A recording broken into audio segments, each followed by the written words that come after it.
Alam niyo po ba na merong shortcut to success? And nakabase po ito sa Bible, as always. And this is not network marketing. This is not instant na parang scam ang dating. Kasi pagka nakakita ka ng get rich fast sa online, most of the time, scam yun eh. Pero sa Bible po, meron pong sinabi na mga gabay para mapapabilis yung ating tagumpay sa buhay. When we say shortcut to success, we still need to wait for God's perfect timing. Yun po yung disclaimer natin. Hindi naman siya nalilate eh. Talaga lang mainipin tayo mga tao. Tanggapin man natin o hindi. But we still need to pray for patience para sa timing ni God. No? Iba-iba po yung tagal na ating pag-aantay. Depende po sa plano ni God sa atin. Yan, no? So, para madali po natin matandaan, nag-create ako ng acronym ABCD. Simulan natin sa letter A. Ang letter A po is abide. So when you say abide, parang law-abiding citizen, susunod tayo sa kalooban ni God.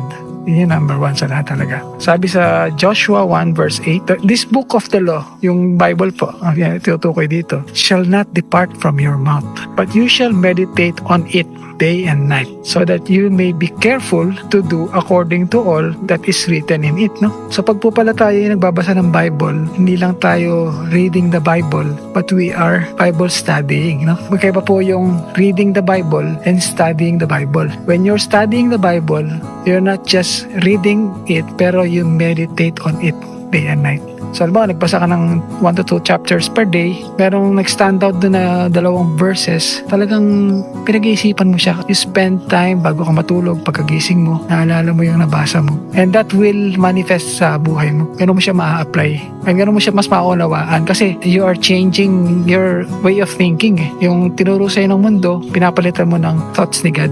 So, mahirap siya. It's a continuous process of renewal of mind. No? Tapos kadugtong pa po, for then, you will make your way prosperous, and then you will have good success. So number one talaga sa buhay natin is we obey God's will. No? At nasan ba yung will ni God? Nasa Bible po nakasulat yung mga kagustuhan niya sa buhay natin. So if we meditate on it day and night, mas mapapadali po yung ating prosper and good success sa buhay natin. So merong good success, merong bad success. So pagka bad success, nakuha mo siya either sa maling paraan o hindi ito yung kalooban ni God, eventually maglalaho din siya o hindi siya magiging mabunga. Ang gusto natin yung good success na magiging mabunga ay magiging pleasing sa mata ni God. No? Pangalawa po is letter B, which is believe. Of course, we need to trust God. Isa sa favorite life verse ko talaga is Proverbs 3:5-6. No? Trust in the Lord. With all your heart, buong puso natin, bibigyan natin sa plano ni God.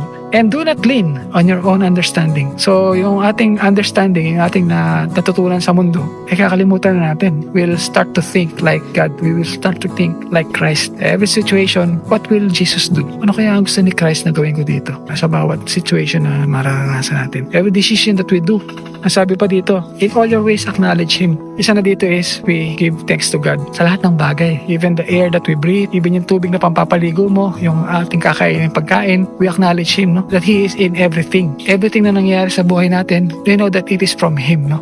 Mahalaga na we acknowledge Him and we also submit to Him. Ibig sabihin, we consider yung kagustuhan niya, yung kalooban pa rin niya. Even sa small things, hindi lang sa mga big decisions, kahit sa mga maliliit na bagay, we acknowledge Him. And what will He do? Ang sabi is, and He will make straight your paths. No? So dalawa po yung kahulugan ng straight your path sa akin dito. Ang number one is, tatuwirin niya yung landas mo. Ibig sabihin, ilalagay niya sa tama yung buhay mo. Itatama niya yung buhay mo. Pangalawa, hindi ka na niya papaligoy-ligoyin. So shortcut nga ano ba yung shortest path from one point to another? Di ba straight line po yun? So ang sabi is, He will make straight your path. Tutuwirin niya yung dadaanan mo. So ibig sabihin, hindi ka na papaligoy-ligoyin. Which is yung long cut. Kasi pag nangyayari, pag ang mind mo nakaset sa goal mo at hindi nakaset sa goal ni God na gusto para sa iyo, ang nangyayari, lalayo ka ng landas. Pero eventually, since God is in control, ibabalik ka pa rin niya din sa original na plano niya. Kahit anong gawin mo sa buhay mo. Kaya mas mahalaga na ngayon pa lang, submit mo na sa kalooban ni God. Dahil eventually, ibabalik niya. Kasi may purpose siya sa buhay natin. May purpose siya sa bawat isa sa atin. And if we deviate from that plan, lalayo tayo, nagtatagal yung ating success. No? But if we trust in Him and we acknowledge Him in everything, He will make our path straight. Kasunod naman is yung letter C, which is cast our cares. Of course, you trust in Him, you believe in Him, pero kailangan wala ka na ring worry. Talagang kay God mo na binigay lahat, no? Pero hindi sabihin wala tayong gagawin. Siyempre may gagawin pa rin tayo. Cast our cares, sabi sa Peter 2. Humble yourselves, therefore, under the mighty hand of God so that at the proper time, He may exalt you. You know? Ibig sabihin po ng exalt is parang increase. He will increase you or He will promote you. Hindi ba yun ang gusto nating mangyari? Magkaroon tayo ng increase in our health, in our relationship, in our work, in our careers.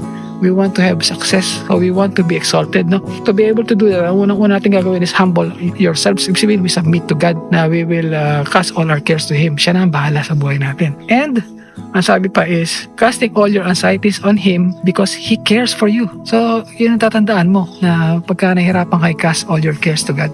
Tandaan mo na He cares for you and that He is always waiting for us. I-surrender lang sa Kanya yung ating mga worries and fears. And be sober-minded, be watchful. Dahil kung hindi mo ikakast, kung magiging warrior ka lang, mangyayari your adversary, the devil, prowls around like a roaring lion, seeking someone to devour. So, ang devour ni devil is yung mga mahilig magmukmok, yung mga mahilig mag-worry. So, if you stop worrying, iiwanan ka niya. Iiwanan ka ni devil.